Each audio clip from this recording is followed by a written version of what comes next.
Pelaku penikaman polisi hingga meregang nyawa di Kendari akhirnya tertangkap.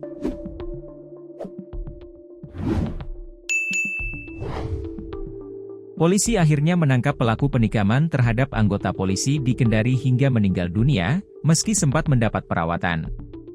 Adapun insiden penikaman terhadap anggota polisi berinisial Aibda Fajar Iwu atau V, 40, itu terjadi di Desa Karyajaya, Kecamatan Siotapina, pada Minggu, 13 April 2025, dini hari sekitar pukul 1.50 WITA.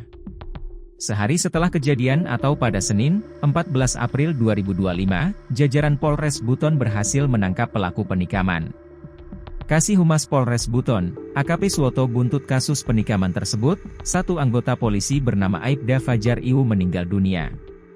Aibda Fajar ditikam orang tak dikenal saat hendak mengamankan pemuda yang menikam warga. Insiden ini terjadi di Desa Ambuol Togo, Kecamatan Lasalimu Selatan, Kabupaten Buton, Provinsi Sulawesi Tenggara, Sultra, pada Senin dini hari. Untuk pelaku penikaman di Desa Togo sudah diamankan, sementara pelaku penikaman polisi, Aibda Fajar, masih dalam penyelidikan, ujarnya, Senin, 14 April 2025. Diberitakan sebelumnya, anggota polisi, Aibda V, 40, meninggal dunia setelah ditikam orang tidak dikenal, OTK, di Kabupaten Buton, Sulawesi Tenggara, Sultra. Penusukan Aibda V berawal saat kepolisian mendapat informasi penikaman di salah satu desa dengan terduga pelaku dari desa lainnya. Kejadian ini pun dikabarkan memicu ketegangan antar dua desa.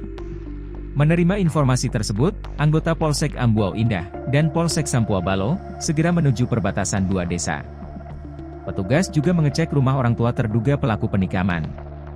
Namun, saat anggota polisi sedang duduk-duduk di teras, seorang OTK tiba-tiba naik tangga langsung menerobos.